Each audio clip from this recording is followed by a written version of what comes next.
मित्रमैत्रिणींनो नमस्कार.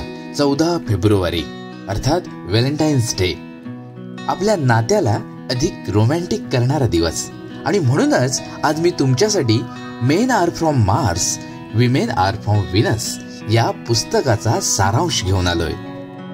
तुम्ही कधी असा विचार केला आहे का की पुरुष आणि स्त्रिया खरंच एकमेकांना समजून घेतात का? अगदी लहान सहान गोष्टींवरून गैरसमज निर्माण होतात? प्रेम असूनही संवाद का बिघडतो बरं? जर हे प्रश्न तुमच्या मनात येत असतील तर जॉन ग्रे यांचं men are from Mars women are from Venus हे पुस्तक तुमच्यासाठीच आहे. हे पुस्तक आपल्याला शिकवतं की पुरुष आणि स्त्रिया विचार, भावना आणि प्रेम व्यक्त करण्यासाठी वेगवेगळ्या शैली वापरतात.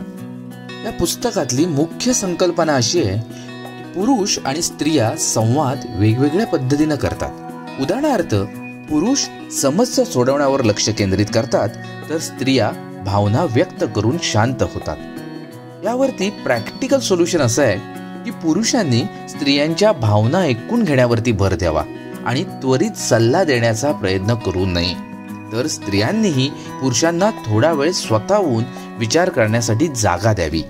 संवाद करताना माझी भावना ऐकून घे, उपाय नको, किंवा मी तुझा सल्ला ऐकायला तयार आहे असं स्पष्ट करा. मित्रमैत्रिणींनो, पुरुष जेव्हा तणावाखाली असतात ना तेव्हा ते एकटं राहण्यास प्राधान्य देतात, तर स्त्रियांना त्याच वेळेला संवाद आवश्यक वाटतो. स्त्रियांनी पुरुषांना त्यांचा वेळ द्यावा, त्यांच्यावर सतत संवादाचा आग्रह करू नये. तर पुरुषांनीही त्यांच्या जोडीदाराला ऐकण्यास आणि त्यांच्या भावना समजून घेण्यास प्राधान्य द्यावं. पुरुषांनी मला थोडा वेळ हवाय पण मी नंतर नक्की बोलेन असं स्पष्ट सांगावं. या पुस्तकातली तिसरी महत्वाची संकल्पना आहे प्रेम म्हणजे एक भावनिक बँक अकाउंट आहे.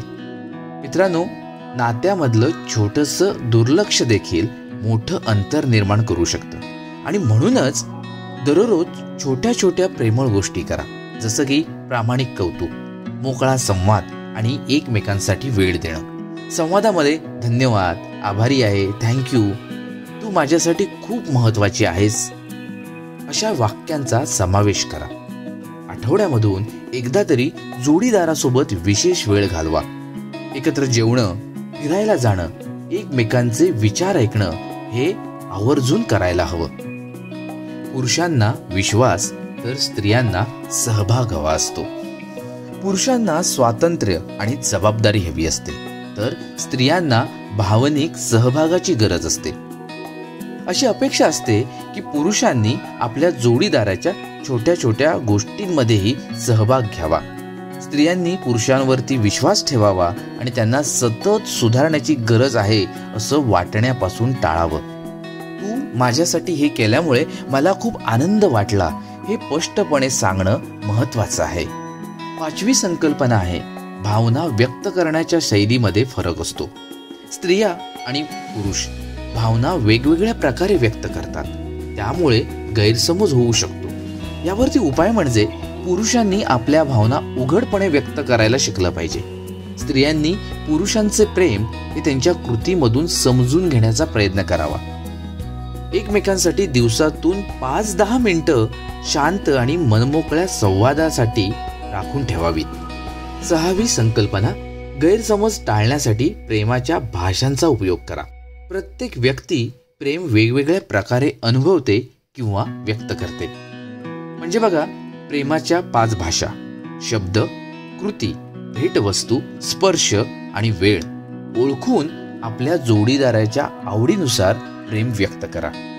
जोडीदाराला आनंद देणाऱ्या गोष्टी लक्षात ठेवा आणि त्या वारंवार करा.